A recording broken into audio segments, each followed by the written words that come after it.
कर भला तो हो भला। किसी के साथ अच्छा करोगे, आपके साथ भी अच्छा ही होगा।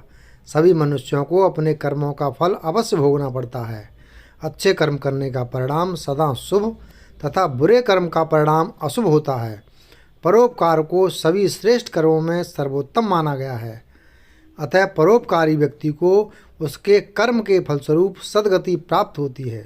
इसलिए कहा गया है कि कर भला तो हो भला। बहुत पहले की बात है, एक नगर में एक धनी जमींदार रहता था। उसके पास कई गुलाम थे। जमींदार बड़ा ही निर्दयी था। बात बात पर गुलामों पर कौड़े बरसाता और उन्हें भूखे रखता। उन्हें जंजीरों से बांध कर रखा जाता और तरह तरह से उन्हें कष्ट दिया जाता और परेशान किया जाता। गुलाम उसके अत्याचारों से बहुत परेशान थे। अपने नारकीय जीवन से तंग आकर उन गुलामों में से एक मौका पाकर रात के समय वहाँ से भाग निकला। रात भर चलते चलते वह एक घने जंगल में जा पहुँचा। अब उसने जंगल में ही रहने का निश्चय किया, क्योंकि वह जानता था कि पकड़े जाने पर उसे मृत्युदंड दिया जाएगा। एक दिन जब वह जंगल में घूम रहा था, तब उसने एक शेर को देखा। वह पेड़ के नीचे बैठा था।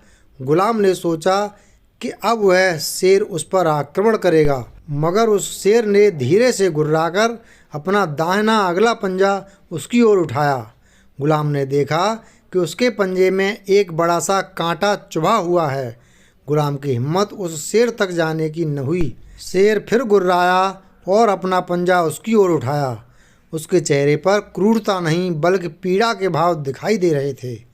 गुलाम के मन में दया आ गई। उसने सोचा कि उस निर्दयी मालिक के हाथों से मरने की अपेक्षा यह ज़्यादा अच्छा है कि शेर उसे खा जाए। वह शेर के पास गया और उसके पंजे को पकड़कर उसमें चुभा कांटा निकाल दिया। शेर कुछ देर उसे कृतज्ञ दृष्टि से देखता रहा, फिर धीरे धीरे एक ओर चला गया। गुलाम को उस जंगल में रहते हुए 1 महीना बीत गया। एक दिन जब वह एक पेड़ के नीचे बैठा था, उस समय शिकार के लिए आए हुए सिपाहियों ने उसे देख लिया।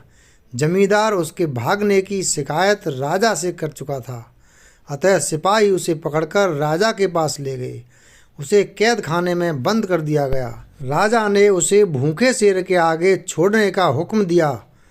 निर्धारित तिथि को उसे एक बड़े से मैदान में लाया गया। मैदान के चारों ओर लोहे की बाड़ लगी थी। बाड़ के उस पार लोगों के बैठने की जगह बनी थी। एक ऊंचे मंच पर राजा तथा उसके मंत्रीगण बैठे थे। फिर कटघरे में बंद एक शेर को लाया गया, जिसे भूखा रखा गया था। कटघरे के दरवाजे को खोलकर शेर को उस मैदान में छोड़ दिया गया जहाँ वह गुलाम था। शेर दहाड़ता हुआ उस गुलाम की ओर दौड़ा, मगर गुलाम के पास पहुंचकर अचानक रुक गया। शेर कुछ देर उसकी ओर देखता रहा, फिर सिर झुकाकर ठीक किसी पालतू कुत्ते की तरह उसके पास आया और उसके शरीर से अपना शरीर रगड़ने लगा। गुलाम ने देखा कि यह वही शेर है जिसके पैर से उसने कांटा निकाला था। वह शेर के पास बैठ गया और उसके शरीर पर हाथ फेरने लगा। यह सब देखकर राजा सहित सभी लोग आश्चर्यचकित रह गए। राजा ने उस गुलाम को अपने पास आने को कहा। शेर को वहीं छोड़कर वह राजा के पास पहुंचा।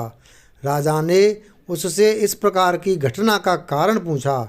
गुलाम ने सारा किस्सा कह सुनाया। सब कुछ सुनकर राजा ने कहा कि अपने साथ किए गए उपकार का बदला शेर ने जानवर होते हुए भी चुका दिया। सभी को इससे शिक्षा लेनी चाहिए। इसके बाद राजा ने गुलाम को बहुत सा धन देकर उसे उसके देश जाने की आज्ञा दे दी। साथ ही उस शेर को भी मुक्त कर जंगल में छोड़ दिया गया।